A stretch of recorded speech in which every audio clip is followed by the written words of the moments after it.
தூத்துக்குடி பக்கத்துல +2 மாணவி பாலியல் வன்கொடுமை செய்யப்பட்டு கொலை செய்யப்பட்டிருக்காங்க. அனைவருக்கும் வணக்கம்.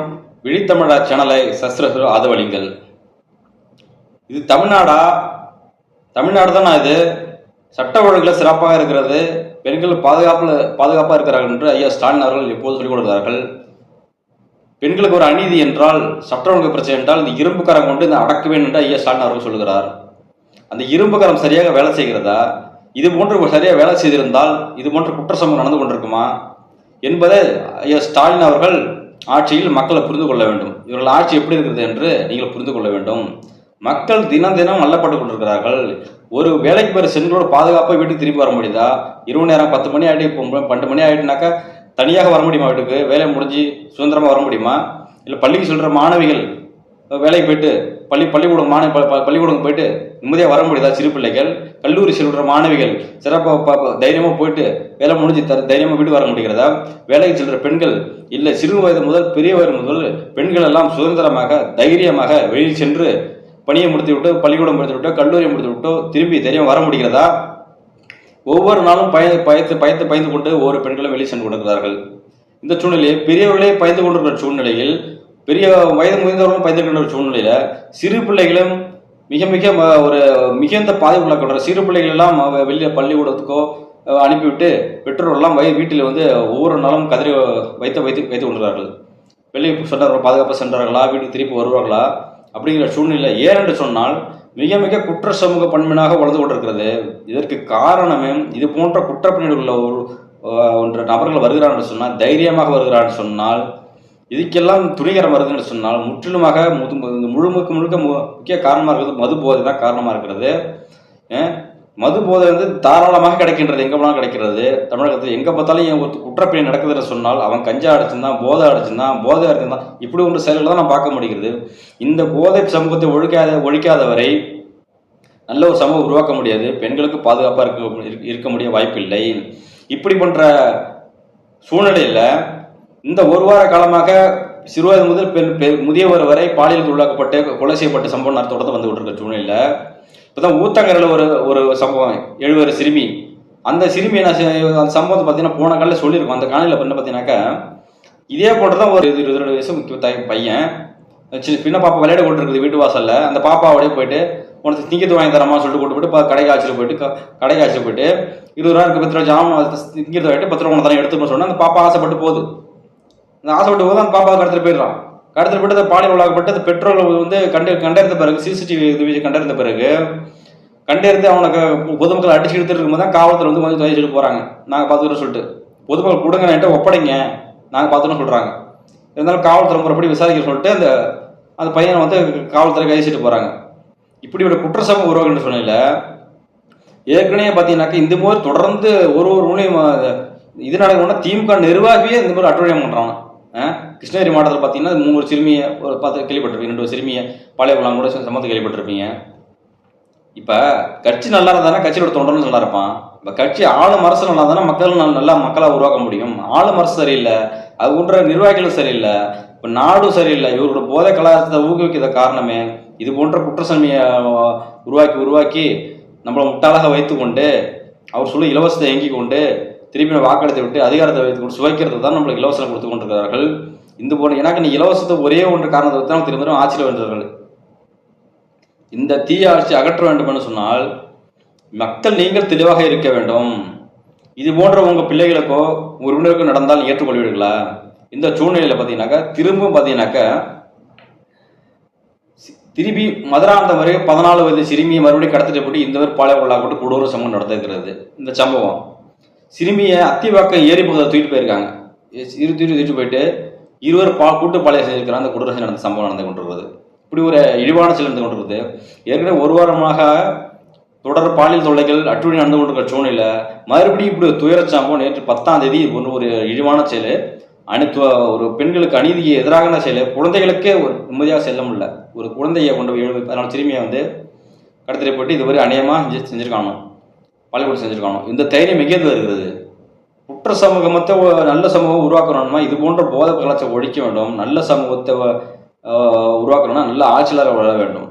இப்படிப்பட்ட சூழ்நிலை இப்படி ஒரு துயரமான சம்பவம் நடந்திருக்கிறது. மறுபடியும் பார்த்தீங்கன்னாக்கா திரும்பி சென்னை அருகே வந்து 14 சிறுமி மறுபடியும் 14 சிறுமி கவுட்டியில் கடத்திட்டு போயிருக்காங்க. எங்கேயாச்சும் நடக்குமா அந்த நாட்டில்? வேற நாட்டில் நடக்குமா? அது மாதிரி நடக்குமா? சட்டம் ஒழுங்கு சரியில்லை, சட்டமும் சரியில்லை.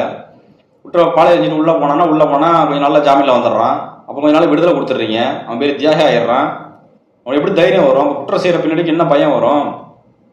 சென்னை மாதிரி பார்த்தீங்கன்னா திருப்பி பார்த்தா சென்னை அருகே 14 சிறுமி கூட்டில் பாலை கொண்டு செய்யப்பட்டது மறுபடியும் ஒரு சும்மச்சம்பவம் நடந்தப்பட்டது. நள்ளிரவு சீரோட சொன்னது அந்த பெண்ணை அந்த 14 பெண்ணோட அக்கா தங்கச்சி இருப்பாங்க. அந்த 14 பையனோட வண்டியை பைக்கில் போயிருக்காங்க. இந்த குடிகாரர்கள் தான் 2 குடிகாரர்கள் பண்ண வழி மறுத்து அந்த பையனை அடிச்சு போட்டு திருப்பியும் அந்த மது போதில் அந்த பெண்ணை மறுபடியும் போய் இந்த பழைய ஆக்கப்பட்டிருக்கிறார்கள். இது எப்படிப்பட்ட சம்பவமா இருக்கிறது? மிக மிக அதிர்ச்சி உள்ளாக செயலா இருக்குங்க. தொடர்ந்துங்க எல்லாம் சின்ன பிள்ளைங்களெல்லாம் சின்ன 2 வயசு முதல் 14 15 சொல்லி தொடர்ந்து இது மாதிரி அணிந்து ஒரு வார காலமாக தொடர்ந்து இதே செயலாக செய்திகள் வந்துட்டு இருக்கிறது. இந்த அரசு என்னன்னா இந்த இரும்புக்காரன் இரும்புக்காரன்னா துடிப்பிடிச்சு கொண்டு இருக்கிறதா? நீங்க சட்டம் பெண்களுக்கெல்லாம் துணிகரமாக தைரியமாக இருங்கன்னு சொல்றீங்க, பாதுகாப்போட இருக்க சொல்றீங்க. இப்படிப்பட்ட சொற்கள் எல்லாம் இது ஒரு பக்கம் இருக்க போதுன்னா திருடி இன்றைக்கு ஒரு சம்பவம் தூத்துக்குடி மாவட்டத்தில் ஒரு செய்தியாக பார்க்க முடியுது. மிக மிக துயர சம்பவம் நடந்து கொண்டிருக்குது. அதே கூட்டு பாலியல் படாதப்பட்டு கொலை செய்யப்பட்டிருக்கிறார்கள். கொலை செய்யப்பட்டது இல்லாமல் கொடூரமாக செய்யப்பட்டிருக்கிறார்கள். மிக மோசமான ஒரு சம்பவம் போயிட்டு இருக்கிறது.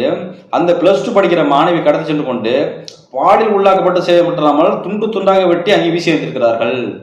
அங்கே துர்நாற்றம் வீசப்பட்ட பிறகு காவல்துறை புகாரளிக்கப்பட்ட பிறகு பெட்ரோல் தன் மகளையும் காணவில்லை என்று சொல்கின்ற போது இதன் அடிப்படை சோதனை செய்த பிறகு தான் அங்கே ஒரு பெண் பாலியல் உள்ளாக்கப்பட்டு துண்டு துண்டாக வீசப்பட்டிருக்கிற கொடூர சில கொடுமைக்காரர்கள் செய்து கொண்டிருக்கிறார்கள், அயோக்கியர்கள் செய்து கொண்டிருக்கிறார்கள். இந்த இதுக்கு பிறகு இந்த வெட்டப்பட்ட துண்டுகளை சேகரித்துக் கொண்டு உடற்கூறாய் செய்த பிறகுதான் குற்றவாளி யார் என்று புதிய கண்டுபிடிக்கப்படுவார்கள். கண்டிப்பாக அவர் சட்டத்தை நிறுத்தப்பட்டு அதிகபட்ச சட்டத்தை அவர் வழங்க வேண்டும். கண்டிப்பாக அந்த பெண்ணுக்கு நீதி கிடைக்க வேண்டும். அதனால் அது சின்ன +2 படிக்கிற மாணவி, அது 14 15 வயசு மாணவி தான். தொடர்ந்து இதுபோன்ற குற்றங்கள் நடந்து கொண்டிருக்கிறது. இந்த தாள் ஐயா அரசு என்ன அரசுன்னு கொண்டிருக்கிறார்கள்?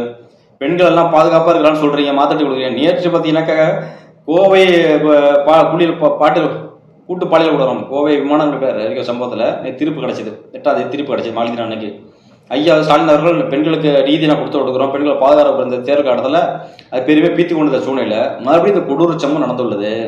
இந்த கொடூர சம்பவத்தை யார் பொறுப்பேற்பது? ஆட்சியாளர் நீங்க தான் பொறுப்பேற்க வேண்டும். நீங்க வச்சுக்கிற காவல்துறை நேரடி கட்டப்பட்ட காவல்துறையும் பொறுப்பேற்க வேண்டும், இல்லை அந்த பகுதியில் உள்ள காவலரையும் பொறுப்பேற்க வேண்டும். அங்கே ஒவ்வொரு காவல்துறைக்கும் தெரியும் அந்த பகுதியில் உள்ள குற்றப்பணிகளை யார் அதிகம் ஈடுபடுகிறார், எவன் திருடரா செய்கிறார். அப்ப கண்காணிக்கப்படுகின்ற ஒரு காவல்துறை வேலை என்ன? எங்கே மது போதை வைக்கிறார்கள், எங்கே கஞ்சா வைக்கிறார்கள். அப்ப காவல்துறை விசாரிக்க வேண்டிய சூழ்நிலை தான் சந்தேகப்படுறவர்களை தொடர்ந்து கண்காணிக்க வேண்டும். இப்படி கண்காணித்திருந்தால் இது போன்ற குற்றம் நடக்கிறாது. கேட்டால் எங்கேயோ ஒரு தவறு நடந்து கொண்டிருக்கிறது, நாங்கள் உடனடியாக கண்டுபிடித்து கொண்டு நாங்கள் உடனே நடவடிக்கை எடுக்கிறோம் அப்படி சொல்றீங்க. ஒரு அரசு இது போன்ற குற்றச்செயல் நடந்த பிறகு நடவடிக்கை எடுப்பது அந்த பெண்ணுக்கு கொடுக்க நீதியா இருக்கும். ஆனால் உயிர் போன உயிர் வருமா? இது மாதிரி குற்றச்செயல் நடக்காமல் முன்னதாகவே தடுப்பது தான் ஒரு சரியான அரசாக இருக்கும், சரியான காவல்துறையா இருக்கும். அது நீங்க தவறி விட்டீர்கள். பள்ளிக்கூடத்துக்கு ஒரு சிறு பிள்ளை பள்ளிக்கூடத்துக்கு 1ஆம் படிக்க 5ஆம் பள்ளிக்கூடம் போக முடியல, ஸ்கூல் படிக்கக்கூடிய மாணவர்கள் பள்ளிக்கு போக முடியல, கல்லூரி படிக்கக்கூடிய மாணவர்கள் போயிட்டு நிம்மதியாக வீட்டுக்கு வர முடியல, வேலைக்கு பெண்கள் போயிட்டு வெளியே நிம்மதியாக வேலை வர முடியல. எந்த நேரத்திலையும் ஒரு பெண்கள் வெளியே சென்று திரும்பி நிம்மதியாக வருகிறார்களோ அதுதான் சுதந்திர இடம் நடக்கும், பாதுகாப்பாக நாடாக இருக்க முடியும். வீட்டில் உள்ள பெண்கள் முதியவர்களும் வீட்டில் பாதுகாப்பாக இருக்க முடியல. வந்தா நேரத்தில் ஒரு நாள் கொலை பண்ணிடுறாங்க, 60 பாட்டி ஊத்தனாரில் இதை குடும்பம் பண்ணியிருக்கான். அப்போ ஸ்டாலின் அரசு என்ன செய்து கொண்டிருக்குது? திமுக அரசு என்ன செய்து கொண்டிருக்கிறது? நீங்க சட்ட ஒழுங்கு சிறப்பாக சொல்றீங்க. எங்க சட்ட ஒழுங்கு சிறப்பாக இருக்கிறது? நீங்க சட்டம் ஒழுங்கு சிறப்பாக இருந்தால் இதுபோல் குற்றங்களை குறைத்திருக்க வேண்டும். ஆனால் நீங்க உங்க ஆட்சி எப்படி லட்சணம் என்று இப்போ மிக மிக இந்த தேர்தல் காலகட்டத்திலையும் 5 ஆண்டு முடிகிற கட்டத்தில் இது ஒரு சம்பவங்களை உங்களை உணர்த்துகிறது. இந்த ஆட்சியை கண்டிப்பாக அகற்ற வேண்டும் என்ற ஒரு மக்களுக்கு ஒரு இந்த பேச்சும் நீங்க புத்தி வரும்னு நினைக்கிறோம். நம்ம இந்த குற்றப்பணி நடக்கிறதுக்கு காரணம் என்ன? நீங்க என்று நீங்க சாராய மது போட்டில் நீங்க முழுமையாக ஒழிக்கிறீங்களோ அப்போதான் இந்த தீய குற்றங்கள் குறையும். ஆனால் நீங்க ஆளும் அரசு என்ன பண்றீங்க? அதையே மூலதனமாக வச்சு பலாயிரம் கோடியில வியாபாரம் செய்து அதன் மூலம் இருக்கின்ற வருமானத்தை ஈட்டி திருப்பி மக்களை குடிக்க வைத்து சாகடித்து அதுலேயே வருமானத்தை ஈட்டி திருப்பி இலவச திருப்பி வாக்கப்படுத்தி திருப்பி அதிகாரத்தை சுகத்தை கொண்டிருக்கிறீர்கள். இந்த முட்டாள் மக்கள் எப்போது திருந்துவார்கள் என்று தெரியவில்லை. இலவசத்துக்கும் அரிசிக்கும் குண்டாக்கு பருப்புக்கும் நீங்க ஏங்குற வரைக்கும் இந்த குற்ற சம்பவம் ஒழியாது. இதுவரைக்கும் தவறு செய்து விட்டீர்கள், இனியாவது தெரிந்து கொள்ளுங்கள். இந்த குற்றப்பணி உங்களுடைய பெண்கள் பிள்ளை, ஒவ்வொரு வீட்லையும் பிள்ளைகள் இருக்கும், பெரியவங்க இருப்பாங்க, மூத்தவர் இருப்பாங்க, படிக்கிற பிள்ளைகள் இருப்பாங்க, வேலைக்கு போகிற பெண்கள் இருப்பாங்க, கல்லூரி படிக்கிற மாணவர்கள் இருப்பாங்க, சிறு குழந்தைகள் இருக்கும்.